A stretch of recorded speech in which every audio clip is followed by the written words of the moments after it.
গভীর বঙ্গোপসাগরের উত্তাল ঢেউ, চারপাশে শুধু জল আর জল। না ছিল খাবার, না ছিল স্থলভূমির দেখা।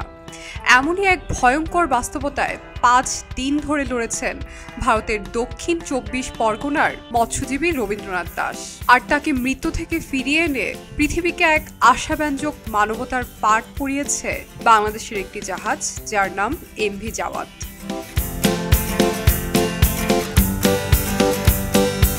ওয়ালটন এখন দেশের সীমানা পেরিয়ে পৌঁছে গিয়েছে 50টিরও বেশি দেশে। ওয়ালটন, ঘরে ঘরে, বিশ্বজুড়ে। প্রায় 8 দিন আগে ভারতের হলদিয়া উপকূলে ট্রলার নিয়ে 15 জন যাত্রী সহ মাছ ধরতে গিয়েছিলেন রবীন্দ্রনাথ। হঠাৎ এক প্রবল ঝড় শুরু হলে উল্টে যায় তাদের ট্রলার। দিকবিদিক ছড়িয়ে পড়ে সবাই। রবীন্দ্রনাথ ভেসে যান অজানা এবং অনিশ্চয়তার দিকে। সঙ্গীরা কোথায় কেউ জানে না। পেশায় জেলে হলেও এমন বিপদের মুখোমুখি হননি রবীন্দ্রনাথ আগে। তারপরও হাল ছাড়েননি। উপরে খোলা আকাশ, নিচে উত্তাল সমুদ্র। এই অবস্থায় দিন পার হতে থাকে। খাবার বলতে মাঝে মাঝে বৃষ্টির ফোঁটা, সমুদ্রের লবণাক্ত জল যা পানযোগ্য নয়। দিন যায়, রাত আসে। 1 দিন 2 দিন রবীন্দ্রনাথ ভাসতে থাকেন। শেষ পর্যন্ত 5 দিন পরে 600 কিলোমিটার পথ ভেসে তিনি এসে পৌঁছান বাংলাদেশের উপকূলবর্তী কুতুবদিয়ার কাছে।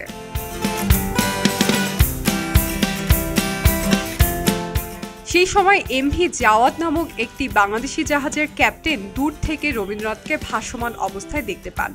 সঙ্গে সঙ্গে একটি লাইফ জ্যাকেট ছুড়ে দেওয়া হয়, কিন্তু দুর্বল রবীন্দ্রনাথ তা ধরতে পারেন না। ডুবে যেতে থাকেন। কিন্তু এখানেই শেষ নয়, বরং এখান থেকেই শুরু হয় মানবতার জয়গান।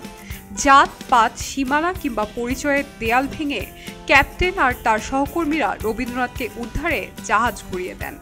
দ্বিতীয়বার লাইফ জ্যাকেট ছুড়ে দেওয়া হয়। এবার ভাগ্য সহায় হয়। রবীন্দ্রনাথ তা ধরতে সক্ষম হন। জাহাজের কাছাকাছি আসলে ক্রেন নামিয়ে তাকে ধীরে ধীরে তুলে নেওয়া হয়।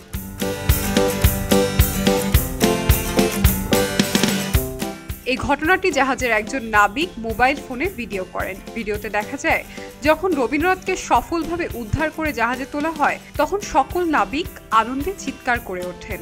একজন মানুষের জীবন রক্ষা করার মুহূর্ত, যে উত্তেজনা, যে আত্মিক শান্তি, তা পুরো ভিডিওতে স্পষ্ট।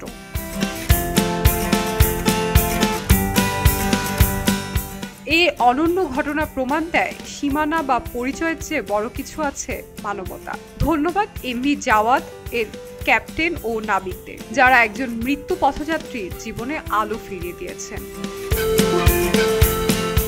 শাইনি আলম চৌধুরী, খবরের কাগজ। খবরের কাগজ, নিখাত, নির্ভীক, নিরপেক্ষ।